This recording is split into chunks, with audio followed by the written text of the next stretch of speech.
మీరు గెలిసే సమస్య లేదు, ప్రజలు ఎప్పుడో నిర్ణయించుకున్నారు. దానికి కారణం నేను ఒకే ఒక విషయం మిమ్మల్ని కోరుతున్నా. ఈ ఎన్నిక నేను ముఖ్యమంత్రి కావడానికి కాదు, లేకపోతే తెలుగుదేశం జనసేన పార్టీలు గెలవడానికి కాదు. ఈ రాష్ట్ర భవిష్యత్తును కాపాడడానికి జరిగే ఎన్నికలు, మన భవిష్యత్తు, మన పిల్లల భవిష్యత్తుని కాపాడుకునే ఎన్నికలువి. ఆ సందర్భంగా ప్రతి ఒక్క వ్యక్తి ఆలోచించాలి, విద్యతో ఆలోచించాలి. నేను ఈ విషయం కూడా చెప్తున్నాను. నాకేం ముఖ్యమంత్రి పదవి కొత్త కాదు. 14 సంవత్సరాలుగా ముఖ్యమంత్రిగా పనిచేసిన సమైక్య ఆంధ్రప్రదేశ్లో కూడా, లేకుంటే తెలుగుదేశం పార్టీకి మంత్రి పదవులు కూడా కొత్త కాదు. కానీ సమస్య అంతా మీరు గుర్తుపెట్టుకోవాల్సింది, ఈరోజు తెలుగుదేశం పార్టీ జనసేన కూడా కలిసి మేము ముందుకు వస్తున్నామంటే ఈ రాష్ట్రాన్ని కాపాడాలని. ఈ రాష్ట్రాన్ని కాపాడుకోవడంలో మనందరి బాధ్యత ఉంది. ఈరోజు మీరు చూస్తున్నారు, తెలంగాణ రాష్ట్రం ఆంధ్రప్రదేశ్ రాష్ట్రం విడిపోయి 10 సంవత్సరాలు అవుతుంది.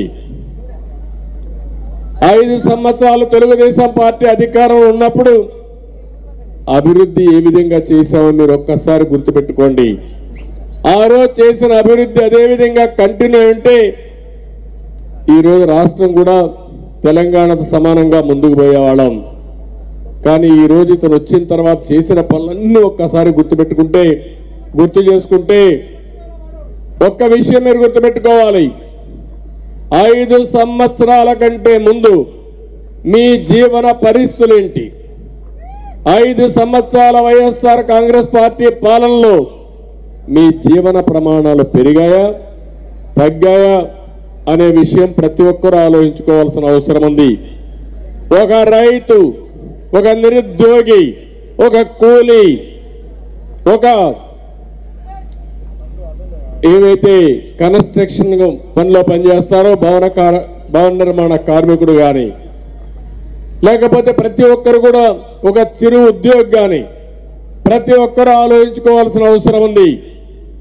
మామూలుగా ప్రభుత్వం అనేది ప్రజల జీవన ప్రమాణాలు పెంచేది ప్రభుత్వం, ప్రజల ఆత్మ గౌరవాన్ని కాపాడేది ప్రభుత్వం, అంతేకాకుండా మీ భవిష్యత్తుకు దారి చూపించేది ప్రభుత్వం. అలాంటివి కాకుండా మన జీవితాలతో ఆడుకునే పరిస్థితి వచ్చింది. నేను ఒకే విషయం మిమ్మల్ని కోరుతున్నా. ఈరోజు ఇదే ముఖ్యమంత్రి ఎన్నికల ముందు ఏం చెప్పాడు, ఈరోజు ఏం చేశాడు? ఈ 10 క్వశ్చన్స్ అడుగుతున్న స్ట్రైట్గా అవి కానీ ఆన్సర్ చేయగలిగితే నేను కూడా ఆనందంగా ఫీల్ అవుతాను. కేంద్రం మెడలు వంచి ప్రత్యేక హోదా తెస్తా అన్నాడా లేదా అని మిమ్మల్ని అడుగుతున్నా.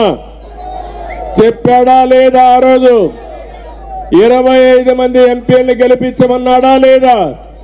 22 మంది ఎంపీలను గెలిపించారా లేదా?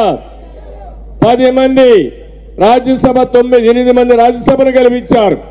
అంటే దగ్గర 31 మందిని గెలిపించారు. నేను అడుగుతున్నా మిమ్మల్ని, ప్రత్యేక హోదా తెచ్చాడా? కేంద్రం మెడలో ఉంచాడా? కాదు, మెడలో దించాడు. అంటే మాటలు చెప్పినప్పుడు మాత్రం కోటలు దాటాయి, ఇప్పుడు చేష్టలు మాత్రం గడప కూడా దాటడంలా. దీనికి సమాధానం చెప్పాల్సిన అవసరం ఉందా లేదా? రాష్ట్రంలో ఉండే 5 కోట్ల మంది ఆలోచించుకోవాల్సిన అవసరం ఉంది. రెండోది, బంగారు లాంటి పోలవరం ఈ రాష్ట్రానికి ఒక వరం. పోలవరం పూర్తయితే, నదుల అనుసంధానం జరిగితే ప్రతి ఒక్క ఎకరాకు నీళ్ళు ఇచ్చే అవకాశం ఉంది. రాయలసీమ రాళ్లసీమగా మారిపోకుండా రతనాల సీమ కావాలంటే పోలవరం నీళ్లే మనకు దిక్కు. ఆ విషయం మీరు గుర్తుపెట్టుకోవాలి. కృష్ణా నదిలో నీళ్లు తక్కువ ఉన్నాయి, పైన ప్రాజెక్టులు కడుతున్నారు, నీళ్లు కూడా వచ్చే పరిస్థితి లేదు. ఆ సందర్భంలో పోలవరంలో మనకు మిగులు జలాలు ఉన్నాయి. ఆ జలాలు ఉపయోగించుకుంటే రాష్ట్రం బాగుపడే పరిస్థితి వస్తుంది.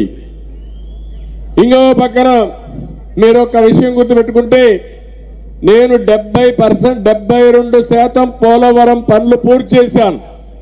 అదే తెలుగుదేశం పార్టీ అధికారంలో ఉండుంటే 2020కి పోలవరం పూర్తి చేసి జాతికి అంకితం చేసేవాళ్ళం.